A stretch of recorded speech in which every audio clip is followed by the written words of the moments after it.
Hi అండి. Welcome back to our channel. ఈ వీడియోలో రొటీన్‌గా చేసుకునే దోసల యొక్క చిట్కాలు చూసేద్దామండి.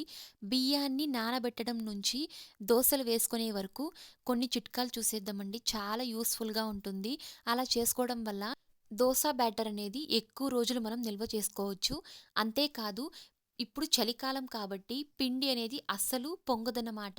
మనం దోస బ్యాటర్‌ను చలికాలంలో ఎలా పొంగించుకోవాలో చూసేద్దామండి. తప్పకుండా ట్రై చేయండి. నా ఛానల్‌ని కొత్తగా చూసేవాళ్ళు ప్లీజ్ సబ్స్క్రైబ్ చేసి సపోర్ట్ చేయండి అండ్ లైక్ చేయండి. ఇప్పుడు ఎలా చేసుకోవాలో చూసేద్దామండి. మొదట మనం దోస బ్యాటర్ ఎలా ప్రిపేర్ చేసుకోవాలో చూసేద్దామండి. ఎప్పుడు మనం బియ్యాన్ని మరియు ఉద్దిపప్పు యాడ్ చేసి ఇలా నానబెడుతూ ఉంటాము. మార్నింగ్ ఇలా నానబెట్టినప్పుడు మనం ఎప్పుడు దోస బ్యాటర్‌కు 1 కప్ రైస్ యాడ్ చేస్తే ఎప్పుడు మనం హాఫ్ కప్ ఉద్దిపప్పు యాడ్ చేయాలండి. అలా యాడ్ చేయడం వల్ల దోసలు చాలా పర్ఫెక్ట్‌గా వస్తాయన్నమాట. తొందరగా పొంగుతుందన్నమాట. ఇలా మనం ఈ క్వాంటిటీలో వేసుకోవడం వల్ల. ఇలా మనం మార్నింగ్ అంతా నానబెట్టుకొని నైట్‌కి ఇలా మనం పడుకునే ముందు రుబ్బుతాం కాబట్టి మిక్సీలో వేసి ఇలా వేసేటప్పుడు మనం ఎప్పుడు రైస్ యాడ్ చేస్తామండి. ఉడకబెట్టిన రైస్ యాడ్ చేస్తాం కాబట్టి అలా రైస్ యాడ్ చేయకుండా మనం ఇలా అటుకుల్ని నానబెట్టుకొని అప్పటికప్పుడే నానబెట్టుకొని ఇలా మనం అన్నం బదులు ఇలా అటుకుల్ని యాడ్ చేసుకోవడం వల్ల చాలా టేస్టీగా ఉంటుందండి. అంతేకాదు మనకు రైస్ లేనప్పుడు అంటే ఉడకబెట్టిన అన్నం లేనప్పుడు ఇలా మనం అటుకులు యూజ్ చేసుకోవడం చాలా బెటర్ అండి. తప్పకుండా ట్రై చేయండి. ఇలా మనం బియ్యాన్ని రుబ్బిన తర్వాత ఇలా మనం స్టోర్ చేస్తూ ఉంటాము.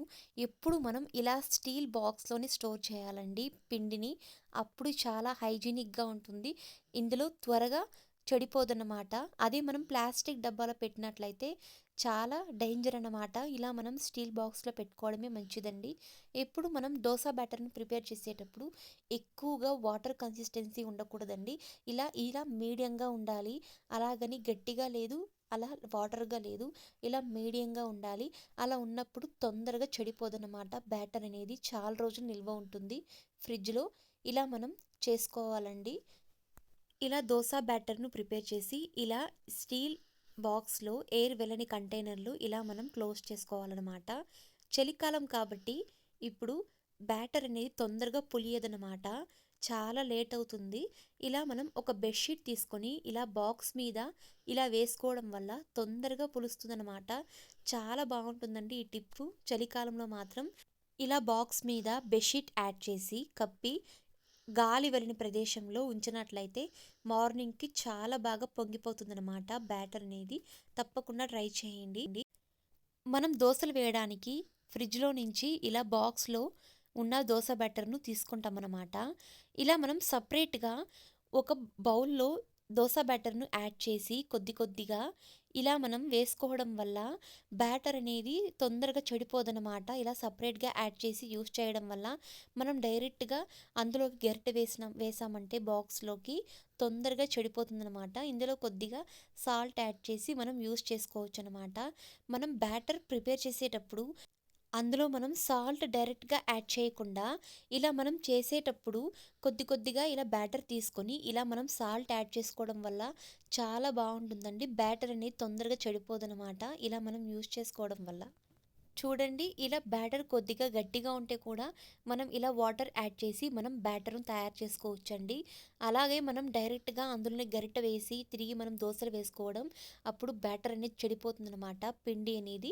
ఇలా మనం హైజీనిక్‌గా పెట్టుకోవడం చాలా మంచిది. ఇలా మనం తీసేటప్పుడు ఇలా సైడ్స్‌లో అయిపోతూ ఉంటుందనమాట.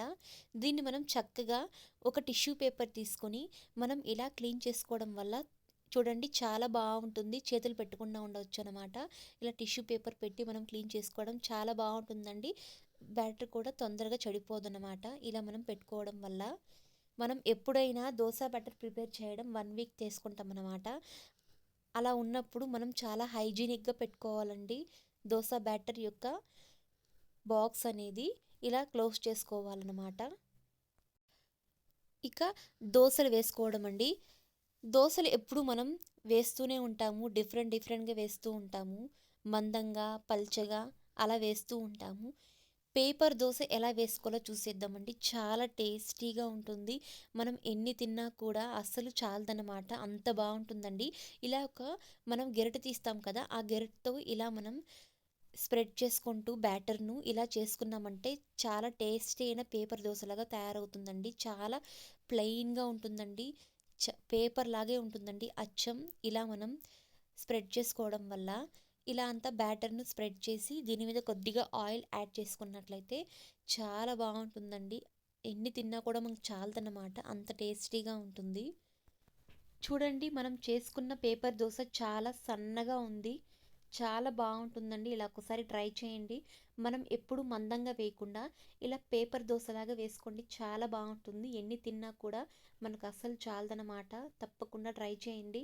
మరిన్ని ఇలాంటి వీడియోస్ కోసం ప్లీజ్ ఛానల్ని సబ్స్క్రైబ్ చేసి సపోర్ట్ చేయండి. అండ్ లైక్ చేయడం మాత్రం మర్చిపోకండి. షేర్ చేయండి. Thank you.